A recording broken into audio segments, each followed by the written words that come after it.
Eastern Khelo India Wushu Women's League 2024 दिनै थुंगेबाय क'क्राझार काटलगुरि साइ स्टेडियामाव क'क्राझार उसु एसोसिएशन अफ आसामनि बानजायनायाव आरो बिटिआर सरकारनि हेफाजाबाव 3 जानुवारिनिफ्राय 6 जानुवारिसिम जानाय ईस्टार्न खेलो इंडिया उसु वुमेन्स लीग 2024 दिनै जोबनानै थांबाय। बे हाबाफारियाव बिटिआरनि मावफुं सोद्रोमा नीलुत स्वर्गियारि, दुलाराय बर' फरायसा आफादनि बारग' बोसोनगिरि मनेस्वर दैमारि आरो डक्टर गोमोथाव बसुमतारिया बाहागो लाना बान्थाखौ राननानै होयो।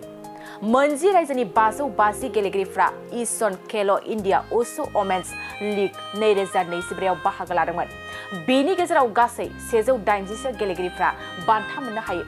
बे बान्था राननाय हाबाफारिनि गेजेरजों बिटिआरनि मावफुं सोद्रोमा नीलुत स्वर्गियारि, आसाम वुशु एसोसिएशननि एसिस्टेन्ट सेक्रेटारि कुमुद गगৈ आरो नेशनेल वुशु जाज उदांस्रि नार्जारिया खौरांगिरिनि गेजेरजों मा फोरमायखो आबुङै मिथिना लानि फै।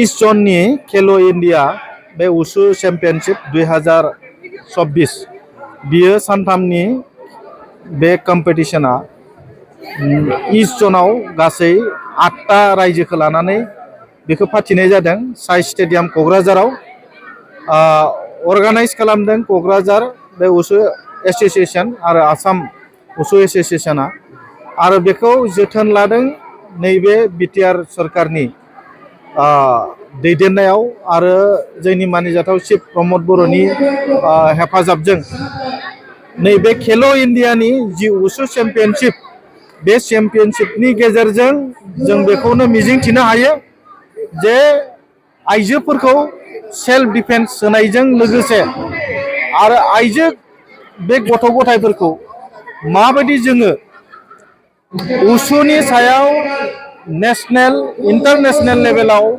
प्रोफेशनेली गेलेग्रा जों बानायनो थाखाय बेखौ जोंनि बिटिआरनिफ्रायबो जोङो नाजाबाय थादों।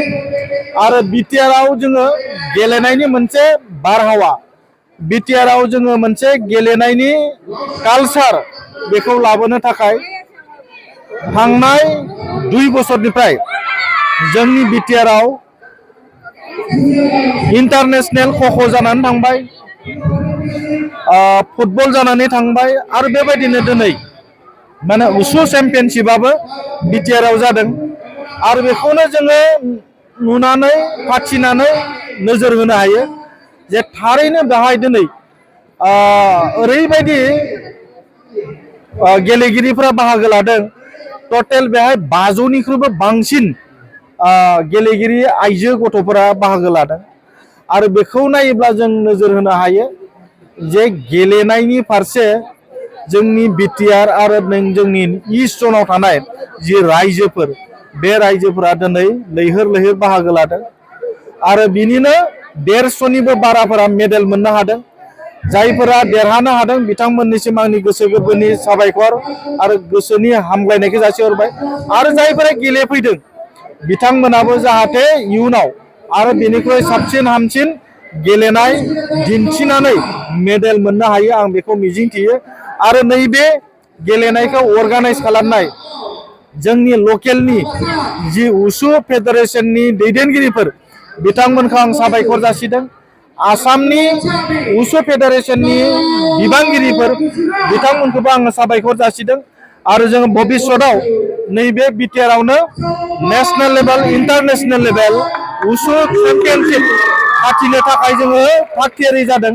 गतिके आङो बे अर्गानाइज खालामग्रा वुशु चेम्पियनशिपनि दैदेनगिरि बिथांमोनखौ साबायखर जासियो। Thank you.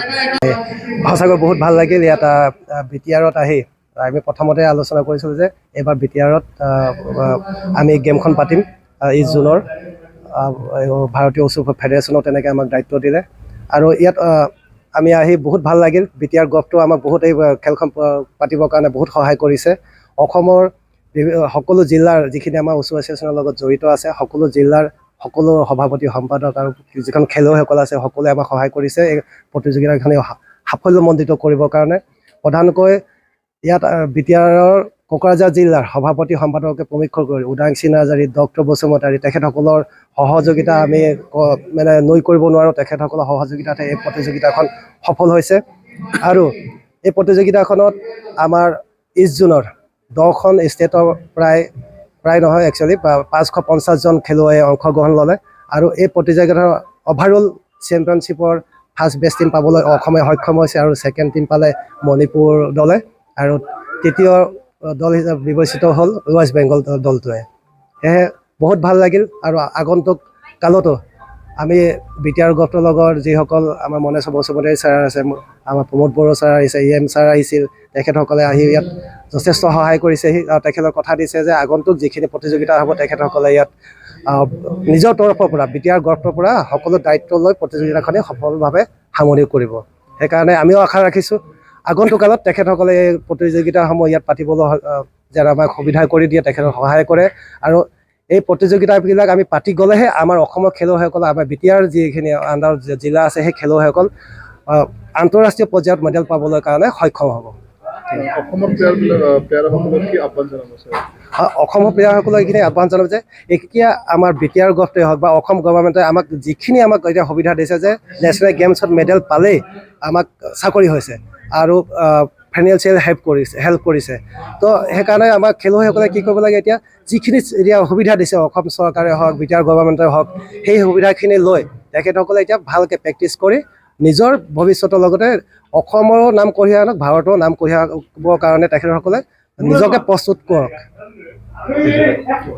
Thank you. जोबथा दिनै नैबे खेल' इन्डिया वुमेन्स लिगआ जोबनानै थांबाय। दिनैहाय फार्स्ट हाबाफारि, बे हाबाफारियाव जोंहा मनिस्वर सार बिथां आरो डक्टर नीलेश्वर स्वर्गयारी सार, गोमोथाव बसुमतारी सार बिथांमोननि आखाइजों लाइमोनफोरखौ थुलुंगा होनायनि गेजेरजों बिथांमोना गावसिनि आखाइजोंनो दिनै राननानै हरफैबाय। जोबोद बिथांमोननिसिम गोजोननाय थाबाय। बेबायदिनो लाइमोनफोरखौ बिटिआर सोरखारा बेबायदिनो माने सापर्ट होलांबाय थागोन, आग बारायनायाव बिदिनो थुलुंगाखौ होबाय थागोन होननानै दिनै वर्ल्ड स्पर्ट्सनि दा उसु इन्डिया उसुनि कच हिसाबै बिथांमोननिसिम आसा थाबाय। जिहेतु दिनै जोबथा बुब्लि आरो बादायलायनायाबो जोब्बाय, फाइनालाव सोर सोर देरहासार जानो हाखो आरो साबेसे प्राइज राननायनि प्राइज हिसाबै सोरनो बेसेबां होनाय जाखो? टटेल 550 प्लेयारा दंमोन।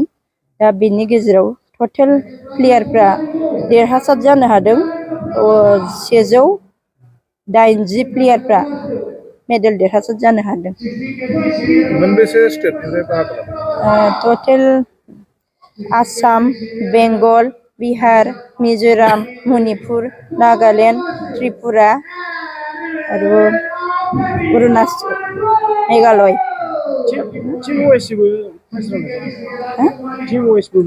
औ, बेखौ रानार्स टिम होनाय जादों। बेखौ फार्स्ट रानार्स टिमखौ देरहासार जानो हादों जोंहा आसामनिफ्रायनो मोनबाय।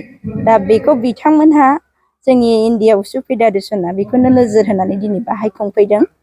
जेरैहाय आसाम आरो नर्थ इस्टआव मोनफ्रोमबो पार्सनानो आग बारायगासिनो, बेयाव मा हिसाबै बारायबाय थादों बिथांमोना हमदांनो मोन्दोंदि जोंनि आसाम बिटिआरआव माने साफ्रोमबो अनलायनाय आरो थुलुंगाखांहोनाय बा सापर्ट होग्राया बिबाङा बांबाय।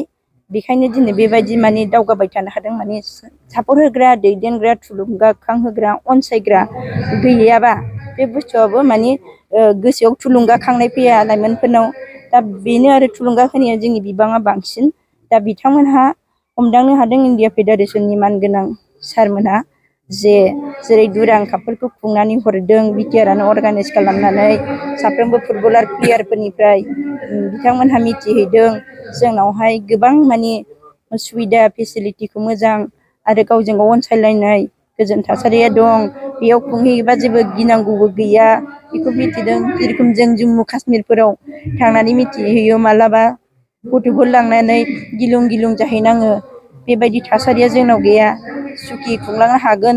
बिथांमोनहा बेखौ नोजोर लानानै दिनै कलकातायाव जानो गोनां गेमखौ नैबे नर्थ इस्ट जुन गेमखौ केन्सेल खालामब्रबनानै जोंनि आसाम बिटिआरनि क'क्राझार जायनि गुवार इन्ड'र स्टेडियामावनो खुंफुंफैदों। दा जोबोद गोजोनथावा बेनो जेरै बिथांमोनहा आसामखौ माने आग बारायनायखौ नुनानै दिनै बाहाय खुंफुंफैदों।